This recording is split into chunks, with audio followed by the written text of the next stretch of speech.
ಸಹ ಹಾಸ್ಯ ಇದಕ್ಕೆ ಬರ್ತಾ ಇದೆ. ಸಿದ್ಧಲಿಂಗೇಶ್ವರ ಬಾಜಿ ಬೇಡ ಅಂತ ನಮ್ಮ ಕಡೆ ಕರಡಿ ಮಜ್ಲು ಅಂತಾರೆ. ಅದು ವಿಶೇಷ, ತುಂಬ ವಿಶೇಷವಾದ ತಂಡ ಅದು. ಅದರಲ್ಲಿ ಒಂದು 15 ಜನ ತಂಡ ಇದ್ದಾರೆ. ಸುಮಾರು 150 ಜನ ಕಲಾವಿದರು ನಮ್ಮ ಕಡೆಯಿಂದಲೇ ಬರ್ತಾರೆ, ಅಂದರೆ ಉತ್ತರ ಕರ್ನಾಟಕದಿಂದಲೇ ಬರ್ತಾ ಇದ್ದಾರೆ. ಅದಲ್ಲದೆ ಅತಿಥಿಗಳನ್ನ ಮತ್ತು ಬೇರೆಯವ್ರನ್ನ ಸತ್ಕಾರ ಮಾಡಲಿಕ್ಕೆ 50 ಜನ ಮಹಿಳೆಯರ ಒಂದು ಮಾತೆಯರ ತಂಡ ಕುಂಭಮೇಳಕ್ಕೆ ತಯಾರಾಗಿದೆ. ಸಂಪೂರ್ಣ ಸಾಂಪ್ರದಾಯಿಕ ಮತ್ತು ನಮ್ಮ ಉತ್ತರ ಕರ್ನಾಟಕದ ಶೈಲಿಯಲ್ಲಿ ನಾವು ಕಾರ್ಯಕ್ರಮ ಹಮ್ಮಿಕೊಳ್ಳೋಣ ಅಂತ ಅಂದ್ಕೊಂಡಿದ್ದೀವಿ. ನಮ್ಮ ಕಾರ್ಯಕ್ರಮಕ್ಕೆ ನಮ್ಮ ಪ್ರಚಾರ ಸಮಿತಿಯ ಅಧ್ಯಕ್ಷರಾದಂತಹ ಕುಮಾರಿ ಪ್ರಾಚೀಗೌಡ ಅವರಿದ್ದಾರೆ, ಅವರು ಸ್ವಾಗತಿಸ್ತೇನೆ. ಮತ್ತು ನಮ್ಮ ಮುಂದಿನ ಕಾರ್ಯಚಟುವಟಿಕೆ ಬಗ್ಗೆ ನಮ್ಮ ಕೋಶಾಧ್ಯಕ್ಷರಾದ ಐಗೌಡ ಬಿರಾದವರು ಬ್ರೀಫ್ ಮಾಡ್ತಾರೆ. ಆತ್ಮೀಯ ಮಿತ್ರ ಬಾಂಧವರೇ, ಮಾಧ್ಯಮ ಮಿತ್ರ ಬಾಂಧವರೇ, ಉತ್ತರ ಕನ್ನಡ ನಾಗರಿಕ ಅಭಿವೃದ್ಧಿ ಸಂಘದ ಹಲವು ವರ್ಷಗಳಿಂದ ಪ್ರಮುಖ ಹಬ್ಬಗಳ ಆಚರಣೆಯನ್ನು ಸಂಘಟನೆ ಮಾಡ್ತಾ ಬಂದಿರ್ತದೆ. ಕಾರಣಾಂತರಗಳಿಂದ ಇದು ಅಭಿವೃದ್ಧಿ ಆಗದೆ ನಿಂತು ನೀರಾಗಿತ್ತು. ಈಗ ನಾವು ಎಲೆಕ್ಷನ್ ಮಾಡಿ ಇದನ್ನು ಮತ್ತೆ ಬೂಸ್ಟಪ್ ಮಾಡ್ತಾ ಇದ್ದೀವಿ. ಅಲ್ಲಿಂದ ಸುಮಾರು ಜನ ಉತ್ತರ ಕನ್ನಡ ಬಂದಿರ್ತಾರೆ. 30-40 ಲಕ್ಷ ಜನಗಳಿಗೆ ಇದ್ದಾರೆ.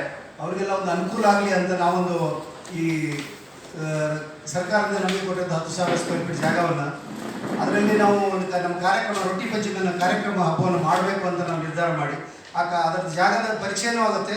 ಅದ್ರ ಜೊತೆ ನಾವು ಏನೇನೆಲ್ಲ ಡೆವಲಪ್ಮೆಂಟ್ಗಳು ಮಾಡಿದ್ದೀವಿ, ಬೋರ್ ಹಾಕ್ಸಿದ್ದೀವಿ, ಆಮೇಲೆ ಜಾಗಕ್ಕೆ ಕಾಂಪೌಂಡ್ ಹಾಕಿದ್ದೀವಿ, ಲೇವಲ್ ಮಾಡಿದ್ದೀವಿ, ಆಮೇಲೆ ಕರೆಂಟಿದೆಲ್ಲ ಕನೆಕ್ಷನ್ ಕೊಡಿಸಿದ್ದೀವಿ, ಇನ್ನೂ ಆಫೀಸು ಮಾಡ್ತಾಯಿದ್ದೀವಿ. ಇವೆಲ್ಲ ಕಾರ್ಯಕ್ರಮಗಳು ಮಾಡಿ ಅದಕ್ಕೆ ಬೂಸ್ಟಪ್ ಮಾಡಿ ಒಂದು ಭವನವನ್ನು ಕಟ್ಟಿ ನಮ್ಮ ಉತ್ತರ ಕಡೆ ಬರುವಂಥ ವಲಸೆ ಬಂದಿರುವಂಥ ಜನಗಳಿಗೆ ಒಂದು ಅನುಕೂಲ ಮಾಡಿಕೊಡ್ಬೇಕು ಅಂತ ನಾವೆಲ್ಲ ನಿರ್ಧಾರ ಮಾಡಿದ್ದೀವಿ. ಈ ಕಾರ್ಯಕ್ರಮವನ್ನು ಮಾಡ್ತಾ ಇದ್ದೀವಿ. ಈ ಕಾರ್ಯಕ್ರಮದಲ್ಲಿ ನಮ್ಮ ಉತ್ತರ ಕರ್ನಾಟಕದ ಆಹಾರ ಪದ್ಧತಿನ ಪರಿಚಯಿಸೋದ್ರ ಮುಖಾಂತರ ಉಡುಗೆ ತೊಡುಗೆ ಹಾಗೆ ಕಲ್ಚರಲ್ ಏನಿದೆ ಅವು ಆ್ಯಕ್ಟಿವಿಟೀಸ್ಗಳು ಏನಿದ್ದಾವೆ ಅವು ಕೂಡ ಪರಿಚಯ ಮಾಡೋಣ. ಡೊಳ್ಳು, ಆಮೇಲೆ ಈ ಹಲ್ಗೆ ಬರ್ಸೋದು, ಇವೆಲ್ಲ ಬುಗುರಿ ಆಟ, ಇಂಥವೆಲ್ಲ ಕೆಲವು ಕಾರ್ಯಕ್ರಮಗಳಿದ್ದಾವೆ. ಅವೆಲ್ಲ ಪರಿಚಯ ಮಾಡಿಕೊಡೋಣ ಅಂತ ಇವೆಲ್ಲ ಮಾಡ್ತಾ ಇದ್ದೀವಿ. ಹಾಗೆ ಭವನವನ್ನು ಕಟ್ಬಿಟ್ಟು ಅವರಿಗೆಲ್ಲ ಬರುವಂಥ ಬಡಜನಗಳಿಗೆ ಒಂದು ಉತ್ತೇಜನ ಕೊಡೋಣ ಅಂತ ನಾವು ನಿರ್ಧಾರ ಮಾಡಿ ಕಾರ್ಯಕ್ರಮ ಮಾಡ್ತಾ ಇದ್ದೀವಿ.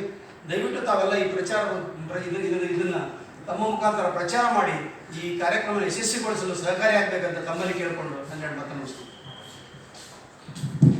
ನಮ್ಮ ಉತ್ತರ ಕರ್ನಾಟಕ ರೊಟ್ಟಿ ಪಂಚಮಿ ಕಾರ್ಯಕ್ರಮದ ಪ್ರಚಾರ ಸಮಿತಿ ಅಧ್ಯಕ್ಷರನ್ನ ಕುಮಾರಿ ಪ್ರಾಚೀಗೌಡರು, ಯುವಕರ ಜಾಗೃತಿ ಪರಿಷತ್ನ ಅಧ್ಯಕ್ಷರು, ಅವರು ಮಾತಾಡ್ತಾರೆ.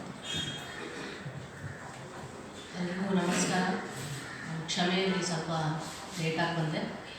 25ನೇ ತಾರೀಕು ರೊಟ್ಟಿ ಪಂಚಮಿ ಮಾಡ್ತಾ ಇದ್ದೀವಿ ಉತ್ತರ ಕರ್ನಾಟಕದ ಯಲಹಂಕದಲ್ಲಿ.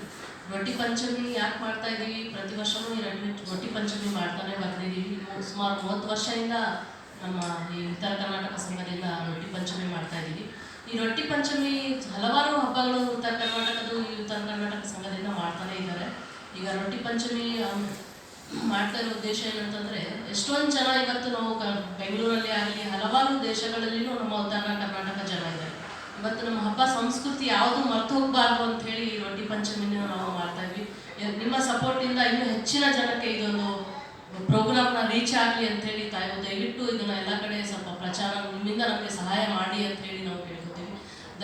ಜೊತೆಗೆ ಇದು ಭವನನ ಅಲ್ಲಿ 10,000 ಸ್ಕ್ವೇರ್ ಫೀಟ್ ಗೌರ್ಮೆಂಟಿಂದ ನಮಗೆ ಜಾಗ ಕೊಟ್ಟಿದ್ದಾರೆ. ಅಲ್ಲಿ ಒಂದು ಭವನ ಕಟ್ತಾ ಇದ್ವಿ. ಭವನ ಕಟ್ಟೋ ಉದ್ದೇಶ ಏನಂತಂದ್ರೆ, ನಮ್ಮ ಉತ್ತರ ಕರ್ನಾಟಕದ ಏನೇನು ಸಂಸ್ಕೃತಿಗಳಿದಾವೆ, ನಮ್ಮ ಬಸವಣ್ಣ ಹುಟ್ಟಿದಂಥ ನಾಡು ಉತ್ತರ ಕರ್ನಾಟಕ. ಇವತ್ತು ನಮ್ಮ ಬಸವಣ್ಣನ ಯಾರು ಮರಿಬಾರ್ದು, ಇನ್ನು ಶರೀಫರು ಎಲ್ಲ ಹುಟ್ಟಿದಂಥ ನಾಡು ನಮ್ಮ ಉತ್ತರ ಕರ್ನಾಟಕ. ಉತ್ತರ ಕರ್ನಾಟಕದಲ್ಲಿ ನೋಡಿದ್ರೆ ನಾವು ಎಷ್ಟೊಂದು ಟ್ಯಾಲೆಂಟ್ಸ್ಗಳಿದಾವೆ. ಮುಂದೆ ಬರಬೇಕು ಅಂತಂದ್ರೆ ಎಷ್ಟೊಂದು ಕಷ್ಟಗಳಾಗ್ತಾ ಇದೆ. ಹಾಗಾಗಿ ಬೆಂಗಳೂರಿಗೆ ಬಂದು ನೆಲೆಸ್ಬೇಕಂದ್ರೆ ಅವ್ರಿಗೆ ಪಾಪ ಎಲ್ಲಿ ಇರಬೇಕು ಅಂತ ಹೇಳಿ ಉತ್ತರ ಕರ್ನಾಟಕ ನಿಮಗೆಲ್ಲ ಗೊತ್ತಿದೆ.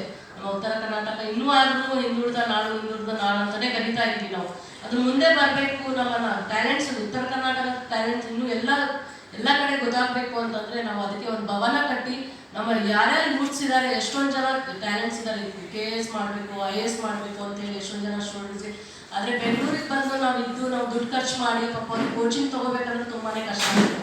ಆ ಒಂದು ನಿಟ್ಟಿನಲ್ಲಿ ನಾವು ಇವತ್ತು ಏನು ಮಾಡ್ತಾ ಇದೀವಿ ಅಂದರೆ, ಅಲ್ಲಿ ಒಂದು ಭವನ ಕಟ್ಟಿ ಅವ್ರಿಗೆಲ್ಲ ರೂಲ್ಸ್ಗಳು ಮಾಡಿ ಎಲ್ಲ ಉತ್ತರ ಕರ್ನಾಟಕ ಮಂದಿ ಯಾರು ಬಂದ್ರೂ ಅವ್ರಿಗೆ ಒಂದು ಫ್ರೀಯಾಗಿ ನಾವು ವ್ಯವಸ್ಥೆನ ಮಾಡಿಕೊಡುವಷ್ಟು ನಾವು ಎಲ್ಲರಿಗೂ ಇದು ಮಾಡಿ ಈ ಥರ ಮಾಡೋಣ. ಫ್ರೀಯಾಗಿ ಕೋಚಿಂಗ್, IAS ಕೋಚಿಂಗ್ ಆಗಲಿ, KS ಕೋಚಿಂಗ್ ಆಗಲಿ, ಈ ಥರ ಕೋಚಿಂಗ್ಗಳೆಲ್ಲ ಫ್ರೀಯಾಗಿ ಮಾಡಬೇಕು ನಮ್ಮ ಉತ್ತರ ಕರ್ನಾಟಕಕ್ಕೆ ಎಲ್ಲ ಸ್ಟೂಡೆಂಟ್ಸ್ಗಳಿಗೆ ಅಂತೇಳಿ ಎಲ್ಲ ಫ್ರೀಯಾಗಿ ಸ್ಟೂಡೆಂಟ್ಸ್ಗೆ ಇದು ಮಾಡ್ಬೇಕಂತೇಳಿ ಈ ಒಂದು ಭವನನೂ ಕೊಡ್ತಾ ಇದ್ವಿ. ಜೊತೆಗೆ ಈ ರೊಟ್ಟಿ ಪಂಚಮಿ ಕಾರ್ಯಕ್ರಮಕ್ಕೆ ಸುಮಾರು ಹಲವಾರು ಗಣ್ಯರು ಆಗಮಿಸ್ತಾ ಇದ್ದಾರೆ. ಈ ಒಂದು ರೊಟ್ಟಿ ಪಂಚಮಿ ತುಂಬ ಗ್ರ್ಯಾಂಡಾಗಿ ಸಕ್ಸಸ್ ಮಾಡೋಣ, ನಿಮ್ಮೆಲ್ಲರ ಸಪೋರ್ಟ್ ಇರಲಿ ಅಂತೇಳಿ ಎಲ್ಲರ ಹತ್ರ ಕೇಳ್ಕೊತೀನಿ. ನಮಸ್ಕಾರ. ಈಗಾಗಲೇ ನಮ್ಮ